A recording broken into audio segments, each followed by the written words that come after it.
This is Twigs Way of Parsons Warren. I'm going to make a short video today about 3 poisonous plants that you'll find in hedgerows. It's quite easy to find information about plants you should forage, but it's much harder to find information about plants you really need to be able to identify in order to avoid them because they're poisonous. So today we're going to look at 3 plants which are very common in hedgerows, particularly at the moment. This is middle of June, and you need to be able to identify them and able to avoid them when you're picking other plants that are good for your rabbit. These plants commonly grow in places like hawthorn hedges, so you might be picking some hawthorn or some bramble and accidentally pick these as well. Or for one of them you might actually mistake it for bindweed and pick it. So the 3 that we're going to look at are white briony, black briony, and then also we're going to look at bittersweet woody nightshade. So this is the first of the plants to look at today, and this is white briony. It's one of the Cucurbitaceae family. It's always really difficult to pronounce. Which sounds like cucumber, and that is because they are actually related. And you can see that when you first look at it. If you ever tried growing cucumbers, or you have, my grandfather used to grow cucumbers. It has a very cucumber look to it. It's a long, straggly plant. It's grown right up this hedge, and it will grow right over sort of 3, 4, 5 meters.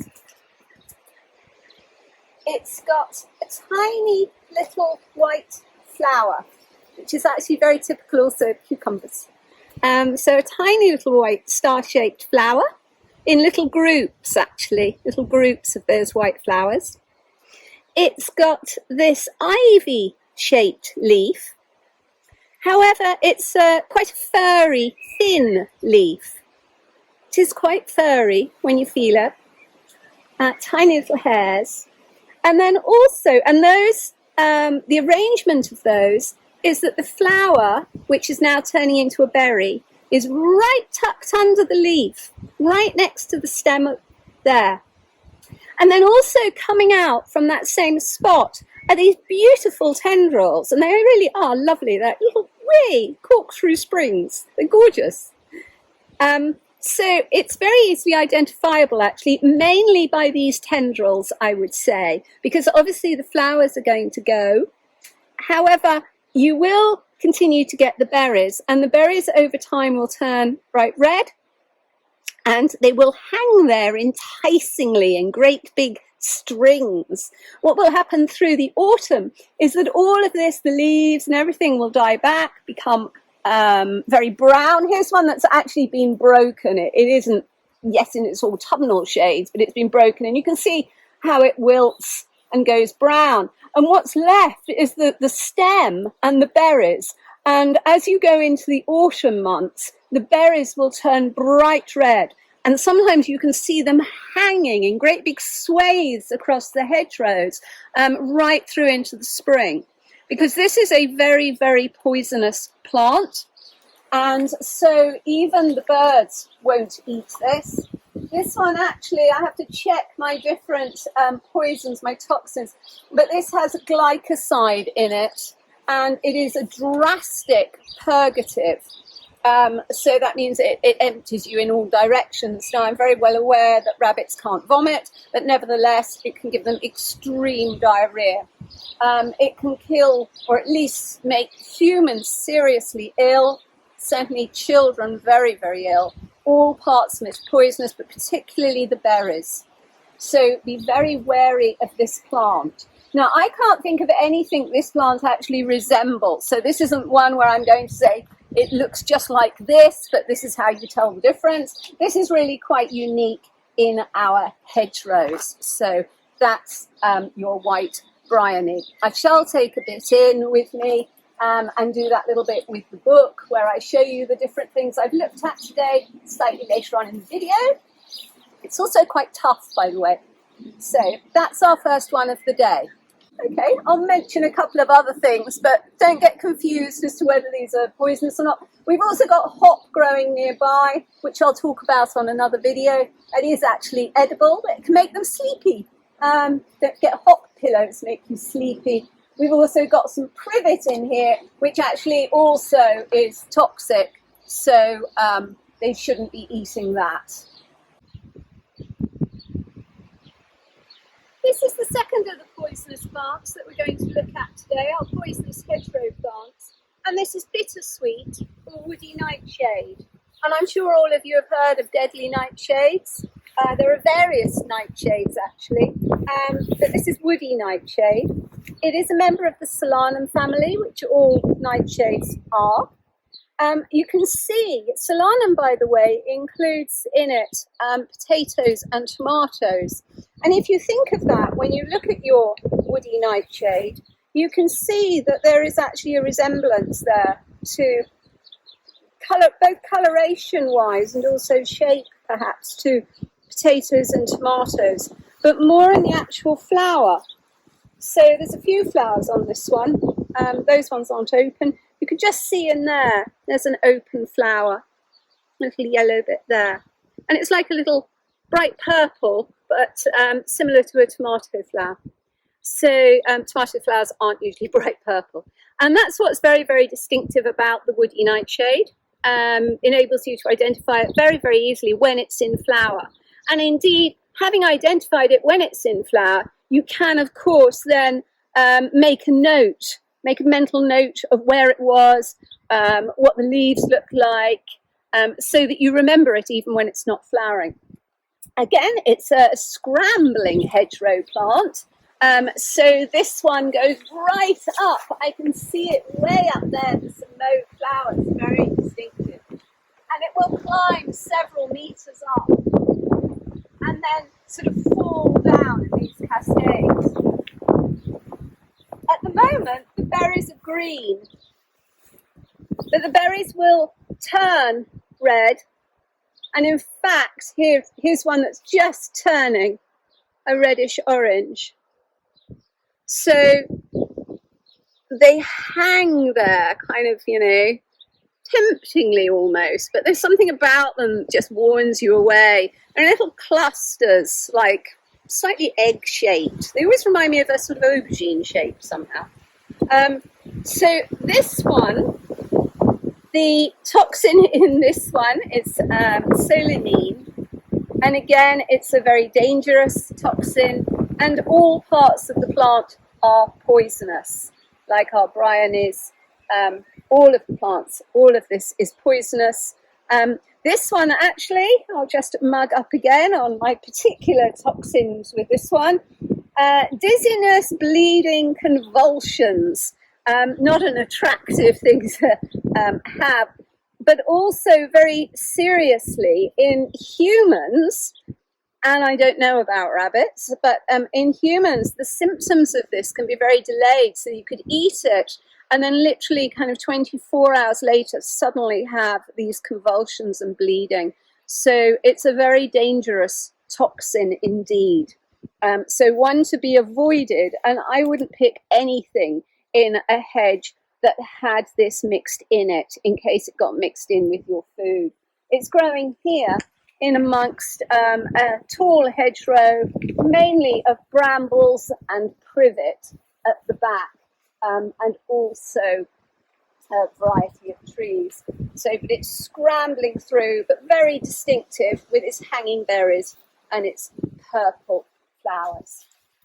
Oh, it's also, actually this is a handy place to say this, I've just noticed, in amongst it, it's got some perfectly fine hedge bindweed, and we are going to talk about hedge bindweed in a moment, but that just gives me an opportunity to hold this next to it.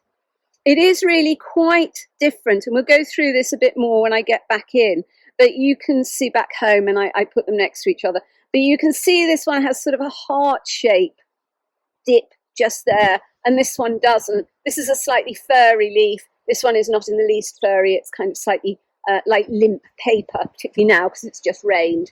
And this one doesn't have the berries. So, and it also twines. has a very, very different stalk. So altogether, absolutely impossible to mistake. However, people do worry, so I thought I'd just show the two together and the way they grow. So, right, that's that one. So this is the third of our toxic hedgerow plants. The three that I'm looking at today are all hedgerow plants that are climbers, twiners, scramblers, rather than anything that might just be sort of growing like a bush or anything. So I'm not looking at privets, we're looking at the climbing plants. So this one is black Briony. It's slightly rarer in my experience than the other two, but of course it depends where you live in the country, you know, in the UK or whereabouts, whether you're urban or suburban or countryside. So black Briony is quite incredible. It's so shiny. We've managed to get this one that's in directly in the sunshine. It's in the wind as well, but it's in the sunshine. It looks as though somebody's waxed it. It's that shiny. But unlike ivy, for example, that's shiny, this is quite a thin leaf. It's also very unusual. It's shiny on the back as well. It really looks as though somebody's giving it a quick varnish. It's got a heart-shaped leaf, as you can see, a kind of pointed heart. The leaves are not quite alternate on the stem. They have one that kind of wraps round slightly and then the other one. So they're not quite alternate. The leaf is held out on quite a long stem itself from this very twiny central stem. It twines. Now, the couple of other plants that we've looked at today don't necessarily twine. The woody nightshade in particular scrambles rather than twines. The white Briony does twine, but it doesn't twine with its stem. It twines using those tendrils we looked at. This one also has berries that are green at the moment. I'm talking to you in June, mid-June, but these will go red. And again, eventually the whole plant will die off, just leaving the red berries, which will sort of hang there enticingly. But it is very, very poisonous. So again, this is one that you should not pick any part of it. And the reason that you'll see the berries hanging there in great big red chains right through to next spring is that even the birds won't eat it. It scrambles very high up the hedgerow, and there's one just over here, not in such good sunshine, but showing you how tall it goes. So it's scrambled up here and right up to the top here, and it will keep going. Now, the one thing that you can mistake this for, and I brought a quite limp piece of it now, and I'm sorry about that, but the one thing you could mistake this for would be bindweed, hedge bindweed, this one. And you can just see a good piece of hedge bindweed. Oh gosh, you're going to go, can't tell the difference. Hedge bindweed isn't at all as shiny. So once you've really noticed this one, once you've got your eye in for it, you won't mistake them. Hedge bindweed also, the central stem, although it twines very much like this one, it never gets as thick. So black Briony, like the woody nightshade, has a really thick, woody, in fact, stem. Now this is actually quite an interesting plant. As well as being poisonous, it's really interesting. I'll just get this right again. I do have a crib sheet because I have to remember so many plants for one video. Its Latin name is Tamus communis, and is the only member of the yam family, of the Dioscoracia family, named after Dioscores, who was actually a Greek physician to the Roman army, and probably would have used this in some way, although it's very toxic because the glucoside saponin in it, you know, poisons get used all the time in medicine, so I suspect it's named after him. But anyway, it's the single member of the yam family in the country. Isn't that nice to know? Which is why when you look at it in your wild plant books, although you're expecting it to be next to something like hedge bindweed, It's all on its own in some distant page because it is the only member of that family in the country. The other things in this hedgerow, there's not much else climbing through it apart from brambles. So, and the backdrop of it is slow. So we'll perhaps talk about other hedgerow plants afterwards. I am going to pick some of this, but I'm going to be very careful of it. But I do want to compare it back at home with those other things. Here we are back at home, and I'm just going to run through in detail our 3 poisonous climbing hedgerow plants, just so that, as I said, you can identify them and avoid them when you're picking other hedgerow plants, or maybe looking for some hawthorn later on in the year, hawthorn or willow or crabapple. Make sure that you don't have these mixed in amongst them. So the first one that we looked at was white Briony. Here it is. It's actually very attractive, which is a shame, because of course you can't use it to decorate anywhere. It'd be super to be able to twine it around things in the house and make huge great garlands, but it's so poisonous that you can't.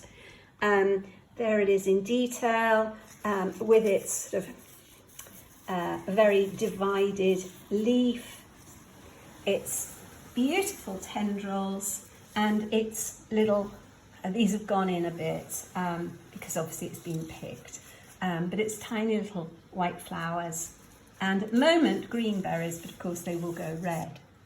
And inside my favourite book of wildflowers of the British Isles by Garrard and Streeter, and I do apologise, somebody has told me that this is now quite expensive to get second hand. I don't think I'm solely responsible for that, but it is one of my favourite books, so just to show you what to look for.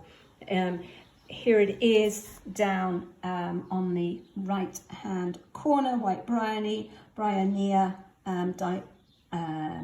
Dioscoracia, and it's on page 109, and it gives you a little bit more information about it. These books are good, or any wildflower book like this is good, because it will show you it in flower and then with the ripe berry, which of course is something I can't do, because by the time the berries will have reddened up on my hedgerow specimens, it will no longer be flowering. So it's good to be able to show something in a book.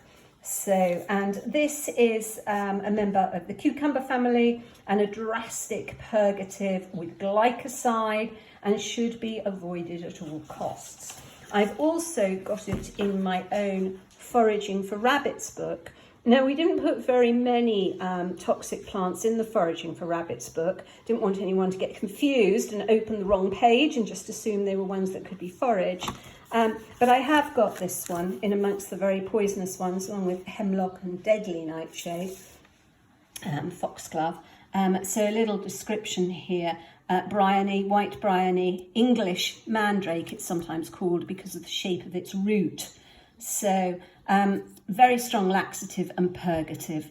So avoid that at all costs. Even the root is poisonous. So the next one that we looked at is Bittersweet, or woody nightshade as it's known.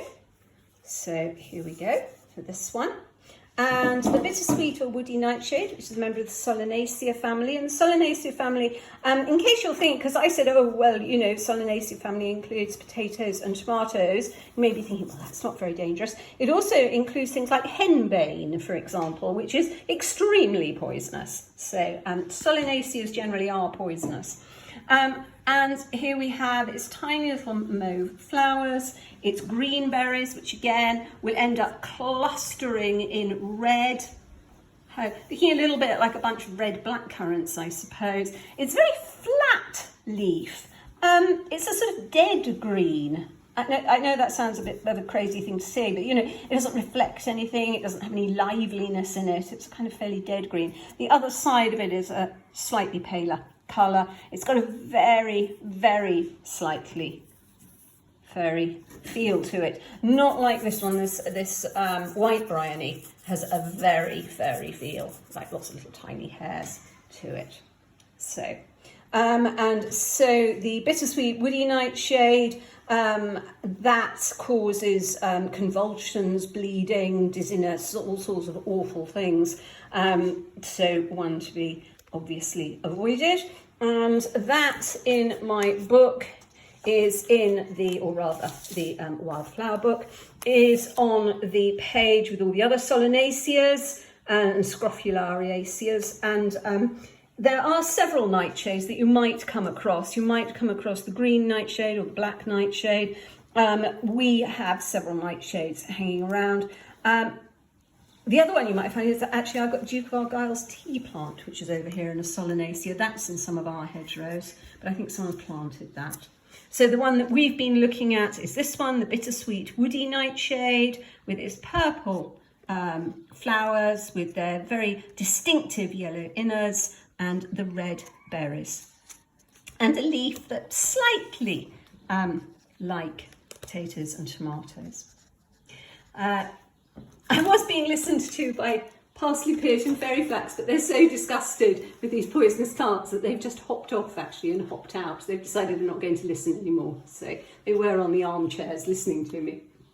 I haven't actually got the woody nightshade in the book on foraging for rabbits. I instead put in it the deadly nightshade, which is the Atropa belladonna, which has atropine in it. But that again is related to tomatoes and potatoes, because again it's one of the nightshades. So it might be worth just checking that out as well, having a look at it, and having a look at the difference between the nightshades. Once you start recognising things like solanum generally, you will recognise other nightshades. This is known as devil's herb, that one. So, but it's not such a twining plant, and that's very much kind of down at the bottom of the hedgerows instead of twining up like these ones.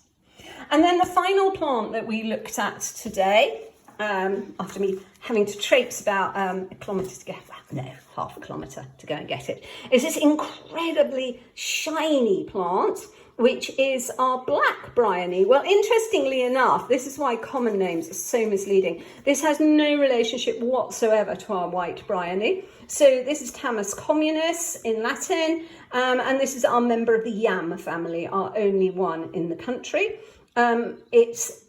It has glucoside as its glucoside is saponin as its poison, and I said to you that this is the only one in the country, and interestingly enough, in our lovely wildflower book, it is. I couldn't find it at first, but then I found it in amongst all the irises and the orchids, all of the sort of slightly rare wild plants.